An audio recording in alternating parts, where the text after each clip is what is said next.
ವೀರ ಕೇಸರಿಯಾಗಿ ತಾಳ ವರ್ಷದ ಬೇರಿಗೆ ನೀರಾಗಿ ಬಿಟ್ಟೆ ನೀನು ವೀರ ಕೇಸರಿ ಆಗ್ಬಿಟ್ಟಪ್ಪ. ವೀರ ಕೇಸರಿ ಕ್ಷಮಿಸು.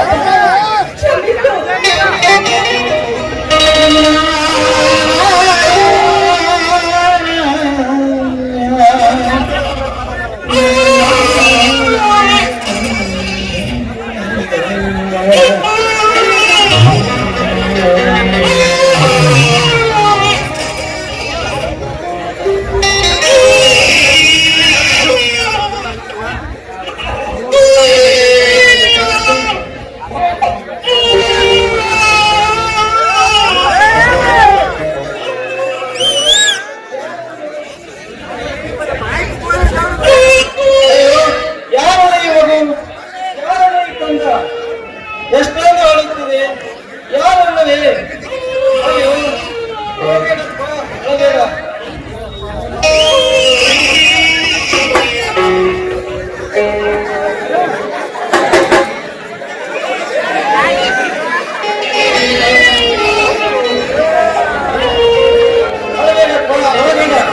ನಾನು ನಿನ್ನನ್ನು ಜೋಪಾನ ಮಾಡುತ್ತೇನೆ. ಅಯ್ಯೋ ಭಾರತ ಮಾತೆ ಎಂತ ಮಕ್ಕಳಿಗೆ ಜನ್ಮ ಕೊಟ್ಟೆಯಮ್ಮ.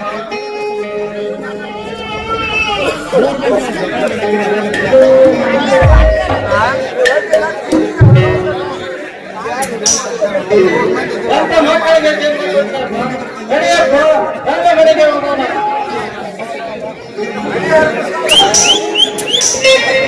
ಧರ್ಮದ ಹುಲಿಯಾಗಿ ಕೇಸರಿತರ ಸಾಕಿ ನಿನ್ನನ್ನು ನಾನು ಜೋಪಾನ ಮಾಡುತ್ತೇನೆ. ನಡೆಯಕಂದ ಈಗಿನಿಂದ ಮಣೇಶ್ವರಪ್ಪನ ಮಗ ಅಲ್ಲ, ಆ ದೇವರ ಕಟ್ಟ ಹೊರಪ್ರಸಾದ ಎಂದು ನಾನು ನಿನ್ನನ್ನು ಜೋಪಾನ ಮಾಡುತ್ತೇನೆ.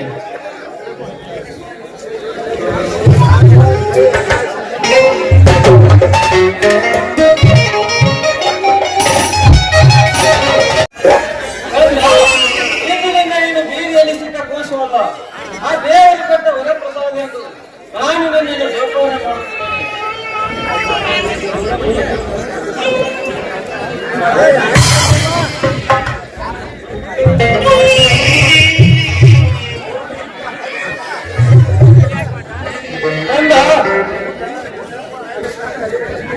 ಇಂಥ ಕೆಟ್ಟ ಸಮಾಜದಲ್ಲಿ ಕೆಟ್ಟ ಮೃಗಗಳ ವಾಯಿದೆ ಹುಟ್ಟಿದೆ ನಿನಗೆ. ನಾನು ಕಲಿಯುವುದರ ರಾಮನಾಗಿ ರಮೇಶನ್ನು ನಾನು ಗಣ್ಯ ಮಾಡಿ ಬೆಳೆಸುತ್ತೇನೆ.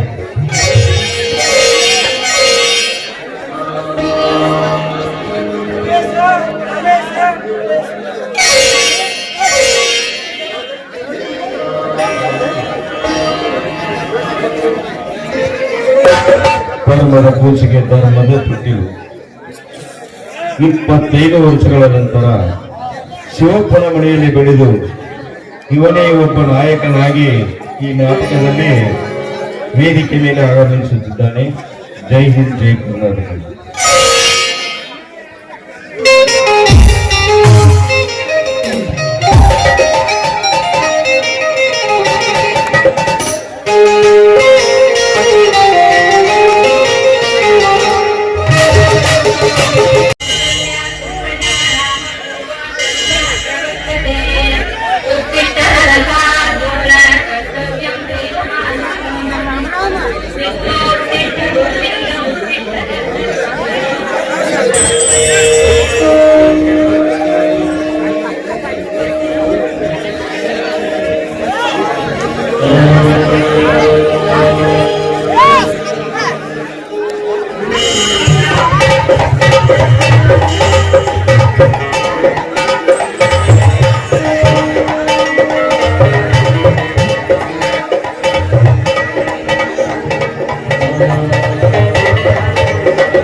ಜಗದೀಶ್ವರ, ಭುವನೇಶ್ವರಿ, ನಿನ್ನ ನಂಬಿದ ಭಕ್ತರನ್ನ ನೀನು ಯಾವತ್ತೂ ಕೈಬಿಡಲ್ಲ. ನಿನ್ನ ಮಡಿದಲ್ಲಿ ಇಡೀ ಪ್ರಪಂಚವನ್ನೇ ಇಟ್ಟು ಹೋಗು. ನೀನು ನಮ್ಮನ್ನು ಕಾಪಾಡುತ್ತಾಳೆ. ಭೂತಾಯಿಯನ್ನೇ ನಂಬಿಕೊಂಡು ಅದೇ ನನ್ನ ಪ್ರಾಣ ಅಂತ ಅವರಿಗೋಸ್ಕರನೇ ಜೀವನ ಮುಡಿಪಿಟ್ಟು ನನ್ನ ತಂದೆ ಹಾಗೂ ನನ್ನ ರಮೇಶನ ಹಗಲು ರಾತ್ರಿ ಕಷ್ಟಪಡ್ತಾರೆ. ಅವರನ್ನ ಕೈ ಹಿಡಿದು ಕಾಪಾಡಿ ಈಗ ಗಿರಿಯನ್ನ ಕಟ್ಟಿ ಸಿಟಿಯಲ್ಲಿ ಪದವೀಧರನಾಗಿ ಹೋಗ್ತಾ ಇದ್ದಾನೆ. ಅವರ ವಿದ್ಯಾಭ್ಯಾಸವನ್ನ ಚೆನ್ನಾಗಿ ಮುಂದುವರೆಸಿ ನಮ್ಮನ್ನು ಕೈ ಹಿಡಿದು ಕಾಪಾಡೋ ಹೊಣೆ ಭುವನೇಶ್ವರಿ ನಿನ್ನನೇ ಕೂಡಿಯಮ್ಮ.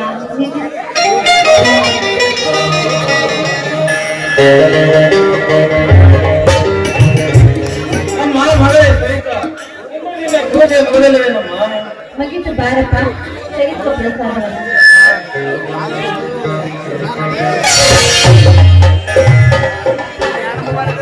ಹಾಗೆ ಏನ್ ಇಷ್ಟೊತ್ತಾದ್ರೂ ರಮೇಶನ್ನ ಬರಲಿಲ್ಲವಲ್ಲ? ಅವನು ಬೆಳಗ್ಗೆ ಹೊಲದ ಕಡೆ ಹೋಗಿ ಬರ್ತಾನಂದ ಹೋಗಿದ್ದಾನೆ. ಎಷ್ಟರಲ್ಲಿ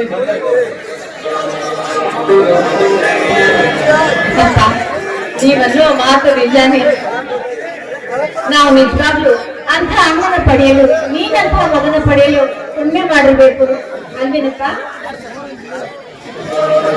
ಅಗೋ ನೆನ್ಸರ್ಸಲ್ಲಿ ಅಣ್ಣ ಬಂದೇ ಬಿಟ್ಟ.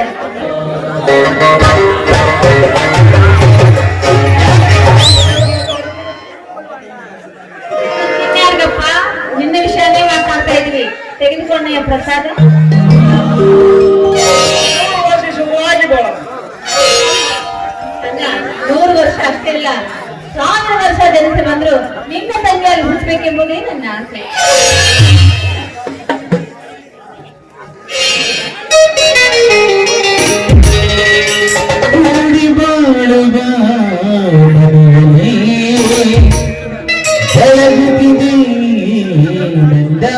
ದೀಪ ನಮ್ಮ ಮನೆಯಲ್ಲಿ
ಪ್ರೀತಿ ಬೆಳೆಗಳ ಮನೆಯಲ್ಲಿ ಸದಾ ಹೀಗೆಂದು ಆ ದೇವರಲ್ಲಿ ಬೇಡುತ್ತೇನಮ್ಮ. ವ್ಯಕ್ತಿ ಪ್ರೀತಿಯ ಬಾಯಿ ಅನಾಥನ ಮೇಲೆ ಯಾವ ಪುಡಿಯ ಮೂಲೆಯಲ್ಲಿ ಬೆತ್ತ ಬಿಸಾಕಿದ ಈ ಕೂಸಿಗೆ ರಮೇಶ, ಈ ನಿಮ್ಮ ಋಣವನ್ನು 1000 ಸಲ ಜನಿಸಿಕೊಂಡರು ತೀರಿಸಲು ಸಾಧ್ಯವೇ ಇಲ್ಲ. ರಮೇಶ, ಇನ್ನು ಮುಂದೆ ಹಿಂದೆ ಮಾತಾಡಿದ್ರೆ ನನ್ನ ಮೇಲೆ ಹಾನಿ ಆಗಿತ್ತು. ಅಪ್ಪ!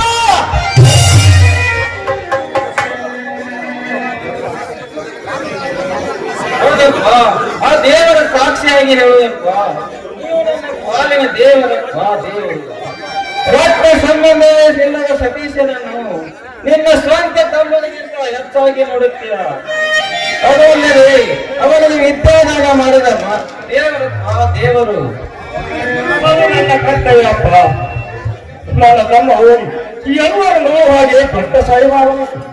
ಅವನಿಗೆ ಎಷ್ಟೇ ಹಣ ಖರ್ಚು ಮಾಡುವ ಸರಿ, ನನ್ನ ಪ್ರಾಣ ಒತ್ತಿ ಇಟ್ಟಾದರೂ ಅವನನ್ನು ಓದಿಸುತ್ತೇನೆ. ಮರತೆ ಬಿಟ್ಟಿದ್ಯಪ್ಪ. ಹತ್ತಿಯ ಹಣ 10,000 ಬಂದಿದೆ. ಮೊದಲು ಹೋಗಿ ಆ ಸೊಕ್ಕಿನ ಶ್ರೀಮಂತ ಧರ್ಮರಾಜನ ಹಣ ಕೊಟ್ಟು ನಮ್ಮ ಹೊಲ ಹತ್ತಿ ಪತ್ರವನ್ನು ಇಸಿದುಕೊಂಡು ಬನ್ನಿ.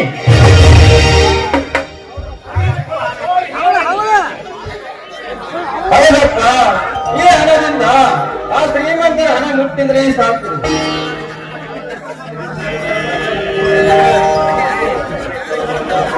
ಅನೇಕ ಶ್ರೀಮಂತನ ಸಹವಾಸ ಇನ್ನು ಮುಂದೆ ಯಾವತ್ತೂ ಮಾಡಬೇಡಪ್ಪ, ಮಾಡಬೇಡ.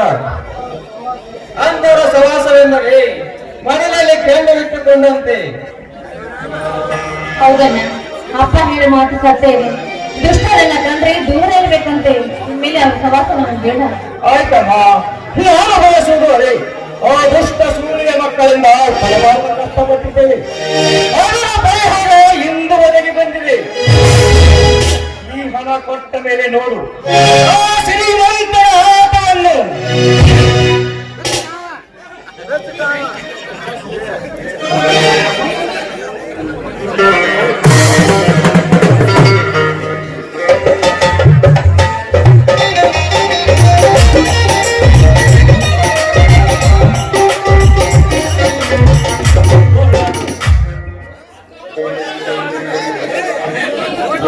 ರಮೇಶ, ಯಾರಪ್ಪ ಕಾಗದ ನೋಡು. ಇನ್ಯಾರ್ದಪ್ಪ ಸತೀಶ್ ಅಣ್ಣಂದೇ ಆಗಿರ್ಬೇಕು. ಹಣ ಕಳಿಸ್ಕೊಡಿ ಅಂತ ಅವ್ರಿಗೇನು ಗೊತ್ತಾಗ್ಬೇಕು, ನಮಗೇನು ಇಲ್ಲ ತೊಂದರೆ. ತಂಗಿ, ಅವನು ನನ್ನ ತಮ್ಮ. ಅವನು ಓದಿದ್ರೆ ಅಷ್ಟೇ ಸಾಕು. ನೋಡಮ್ಮ, ಏನು ಬರುತ್ತಾನೆ.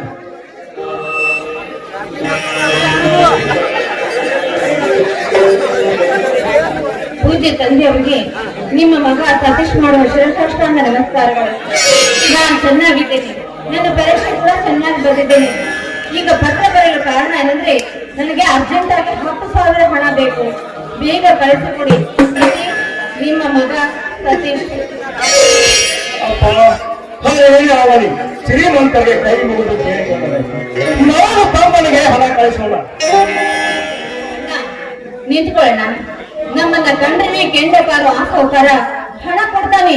ಬೇಳೆ ಕೊಟ್ಟರು ಆ ಹಣದ ನೆಪದಲ್ಲಿ ಇರು ನಮ್ಮ ಹೊಲವನ್ನ ನುಂಗಿ ಹಾಕೋದು. ಹೌದಪ್ಪ, ಹೌದಪ್ಪ, ಶ್ರೀಮಂತರ ಎದುರು ಹಾಕಿಕೊಂಡು ಬದುಕುವುದೆಂದರೆ ಅದರಲ್ಲಿ ಬೆಂಕಿ ಇಟ್ಟುಕೊಂಡಿರ್ತಪ್ಪ. ಅದಕ್ಕೂ ಮೊದಲು ಆ ಹಣವನ್ನು ಶ್ರೀಮಂತರಿಗೆ ಕೊಟ್ಟರಾಯಿತು. ನಡೆಯಪ್ಪ, ಹೇಳಪ್ಪ, ಇಲ್ಲಿಯವರೆಗೆ ಕಲಿಸಿದ ವಿದ್ಯೆ ಹಾಳಾಗುತ್ತದೆ. ಮೊದಲು ತಮ್ಮನಿಗೆ ಹಣ ಕಳಿಸುವುದು ಒಳ್ಳೆಯದು. ಎಂತ ಉತ್ತಪ್ಪ ನಿಂದು. ತಮ್ಮನೆಂದರೆ ನಿನ್ನ ಪ್ರಾಣಕ್ಕಿಂತ ಹೆಚ್ಚಾಗಿ ಪ್ರೀತಿಸುವ ನನಗೆ ನಾವು ಅವನೇನು ಮಾಡುವನು? ಅವನು ಕೇಳಿದ ಹಾಗೆ ಹಣ ಕಳಿಸಿದರೆ ಮುಂದೆ ನಿನ್ನ ಸ್ಥಿತಿ ಏನಪ್ಪ?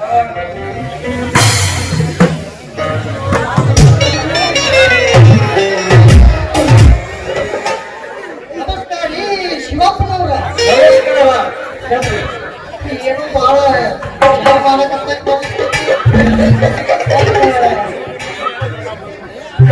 ಗಿಡ ಏನಾದ್ರು ತಿನ್ನಿಸ್ತೀರಾ? ಇಲ್ಲ ಸರಿ, ನಿಮ್ಮ ಸಹಕಾರದ ಬಗ್ಗೆ ವಿಚಾರ ಮಾಡ್ತಾ ಕೂತಿದ್ದೇವೆ. ವಿಚಾರ ಮಾಡಕತ್ತಿದ್ರಿ ಅಂದ್ರ ಬಹಳ ಚಲೋ ಆಗ್ಬೋದು. ಯಾಕಂದ್ರೆ ನಮ್ಮ ಸೌಕಾರನನ್ನ ಅದನ್ನು ಧರ್ಮರಾಜ ಸಾವುಕಾರರು ಸಾಲದ ಬಗ್ಗೆ ಕೇಳೋಕೆ ಹೋಗ್ತಾರೆ. ಅದೇನು 10,000 ರೂಪಾಯಿ ಸಾಲ 7,000 ರೂಪಾಯಿ ಕೂಡಿ 17,000 ಆಗತ್ತಂತಪ್ಪ. ಏನು ಬರೋದು ಕೊಟ್ಟು ಹೊಲ ಬಿಡ್ತಿರೋ ಇಲ್ಲ ರೊಕ್ಕ ಕೊಡ್ತಿರೋ ಅಂತ ಕೇಳಕ್ಕೆ ಇದಕ್ಕೆ ನೀವೇನಂತ ಪಾಶ್ವಪ್ಪ ವಿಚಾರ ಮಾಡ. ಶೆಟ್ಟಿ ಏನು ಹೇಳ್ತಿದ್ದೀರಿ ನೀವು? ನಾನು ತಂದದ್ದು 10,000 ನಿಜ, ಆದರೆ ಬಡ್ಡಿ ಕಟ್ತಾ ಬಂದಿದ್ದೀನಿ. ಈಗ ನಮಗೆ 17,000 ಎಂದು ಹೇಳ್ತಿರುವುದಲ್ಲ. ಶೆಟ್ರೆ, ಹಣದ ಬಡ್ಡಿಯ ಕಟ್ಟಿ ಇನ್ನೂ 1 ತಿಂಗಳ ಸಾಗರಿಸಿಲ್ಲ. ಈಗ ಇಷ್ಟೊಂದು ಹಣ ಕೇಳಿದ್ರಿ, ಕೊಟ್ಟು ಬಿಡುವಂತ ಹೇಳ್ತೀರಿ. ನಿಮ್ಮ ಸಾಹುಕಾರ ಹೇಳಿದ್ರೆ ಹಾಗೆ ಬರಮೆ ಅಂತ ಹೇಳು. ರಮೇಶ ನೀನು ಹೋಗಮ್ಮ, ಶ್ರೀಮಂತರು ಯಾರು? ಶ್ರೀಮಂತರವ್ರ ಅಂದರೆ ಬಡವ ಅಂದರೆ ಸುರಿದು ತುಂಬುವ ದಮ ಎಂದು ತಿಳಿದುಕೊಂಡಿದ್ದಾರೆ ಅವರೆಲ್ಲ ಸಾಹುಕಾರ. ಹೋಗಮ್ಮ ಮನೆ ಗೋತ್ರ ಮಾತಾಡೋದು ಅಲ್ಲಪ್ಪ ನೋಡಪ್ಪ, ಸುಮ್ಮ ರೊಕ್ಕ ಕೊಡ್ತಿದ್ರೆ ರೊಕ್ಕ ಕೊಡಿ.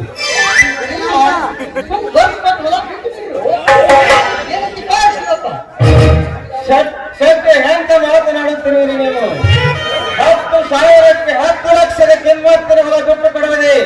ನನಗೊಬ್ಬರು ಉದಯಂತ ಗಂಡು ಮಕ್ಕಳು ಇದ್ದಾರೆ ಶೆಟ್ಟಿ.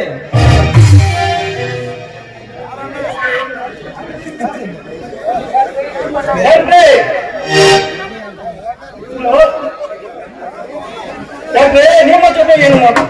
ನಾವೇ ಬಂದು ಭೇಟಿಯಾಗುತ್ತೇವೆ ಆ ನಿಮ್ಮ ಸಾಹುಕಾರನಿಗೆ. ಏನು ತಮ್ಮ ನನ್ನ ಮಾತಿಗೆ ಕಿಮ್ಮತ್ತೆ ಶಿವಪ್ಪ, ಇವತ್ತೆರಡರ ಬಂದು ಮಾಡ್ಕೊಂಡು ಬಂದರು ನಮ್ಮ ಸಾಹುಕಾರ. ಶೆಟ್ಟಿ, ಮಳೆ ಅನ್ನದ ಕಾರಣ ಬೆಳೆ ಕೈಕೊಟ್ಟು ನಮಗೂ ಹಣದ ತೊಂದರೆ, ಅದರೊಳಗೂ ಸಿಟಿಯಲ್ಲಿ ಹೋದೆವು ಮಗ. ಹೀಗಾಗಿ ಅಂದ್ರೆ ನಮ್ಮ ಸಾಹುಕಾರ ಸಾಲಕ್ಕಿಂತ ನಿನ್ನ ಮಗನು ಓದೇ ಹೆಚ್ಚಾಗ್ತಮ್ಮ ಕಾಲಿನವೆ. ಶೆಟ್ಟಿ, ನಮ್ಮ ಮನೆಯ ವಿಷಯ ನಿಮಗೆ ಯಾಕೆ ಹೇಳ್ತೀವಲ್ಲ, ನಾನೇ ಬಂದು ಭೇಟಿಯಾಗುತ್ತೇನೆ ಅಂತ. ಕತ್ತಿಗೆ ಲತ್ತೆ ಪೆಟ್ಟೆ ಅನ್ನೋ ಹಾಗೆ ಇಂಥವ್ರು ಹೇಗೆ ಅರ್ಥ ಆಗ್ಬೇಕು? ಬಡವರ ತೊಂದ್ರೆ ಏನು ಅಂದ್ರೆ ತಂಗಿ ಗೊತ್ತಿಲ್ಲ ನನಗ ಕತ್ತಿ ಅಂದವ. ನೋಡಿ ಶಿವಪ್ಪ, ನಿಮ್ಮ ಮನೆಗೆ ನಾವೇನು ಭಿಕ್ಷುಕ ಬಂದಿಲ್ಲ, ಒಟ್ಟ ಹಣ ವಸೂಲಿಗೆ ಬಂದಿದೆ. ಇಷ್ಟೆಲ್ಲ ನೀನು ಸೊಕ್ಕಿನ ಮಕ್ಕಳು ಇರುವಾಗ ಸೊಕ್ಕು ಬರಲು ಯಾವ ಶ್ರೀಮಂತ ನಾಯಿಗಳ ಕೈ ಕೆಳಗೆ ಬೀಸುವ ಅನ್ನ ತಿಂದು ಸೊಕ್ಕು ಬಂದಿಲ್ಲ. ಶ್ರಮಪಟ್ಟು ದುಡಿಯುತ್ತೇವೆ ಈ ಭೂಮಿ ತಾಯಿ ಮಕ್ಕಳಾಗಿ, ಊಟ ಮಾಡುತ್ತೇವೆ. ಅಂದ್ರ ನೀನು ದೇವತಮ್ಮ ಆಕಿ ಕತ್ತಿ ಅಂದು ನೀನು ನಾಯಿ ನಾವೇನು ಶ್ರೀಮಂತ ಕೈಯಾಗ ನಾಯಿ ಮಾಡಿದೆಯಪ್ಪ. ಇವತ್ತು ನನಗೆ ಅವಮಾನದ ಮಾತು ಮಾತಾಡಿದೆಯಲ್ಲ, ಈ ಶಕ್ತಿಗೆ ಅವಮಾನ ಜಾಗದಾಗ ಒಂದು ಕ್ಷಣ ನಿಲ್ಲಂಗಲ್ಲ. ಈ ಶಕ್ತಿ ಮನಸ್ಸು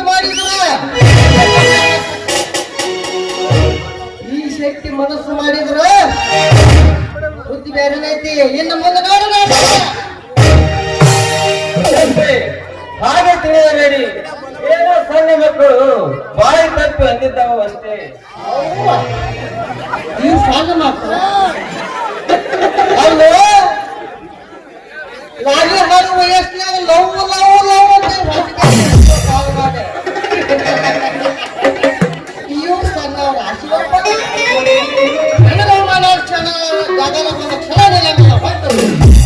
ಹೋಗ್ರಿ ಹೋಗು, ನಿಮ್ಮಂತ ದೊಡ್ಡ ಬೆದರಿಕೆಗೆ ಅದರ ದಂಡು ನಾನಲ್ಲ. ಬಿಡುತ್ತೇನೆ.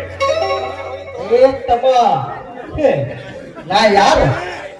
ಮಲ್ಲಪ್ಪ ಶೆಟ್ಟಿ ಅಂದ್ರೆ ಹಿಂದೆ ಕಿತ್ತೂರು ಸಂಸ್ಥಾನ ಹಾಳು ಮಾಡಿದ್ದಲ್ಲ ಆ ಮಲ್ಲಪ್ಪ ಶೆಟ್ಟಿ ಕಾಸ ಕಾಸ ಕಾಸ ನಮ್ಮ ದೊಡ್ಡಪ್ಪನ ಮಗ ಅಂದ್ರೆ ನಾನು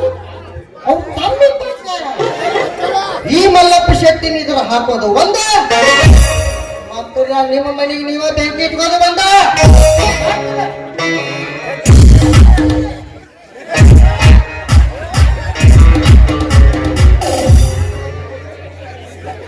ರಮೇಶ, ನೀನು ತಪ್ಪು ಮಾಡಿದೆಯಪ್ಪ. ಹಾಗೆಲ್ಲ ಮಾತನಾಡಬಾರ್ದಿತ್ತಪ್ಪ. ಇನ್ನು ಮುಂದೆ ಏನು ಕಾದಿದೆಯೋ ನಡೆಯಪ್ಪ, ಹೋಗೋಣ.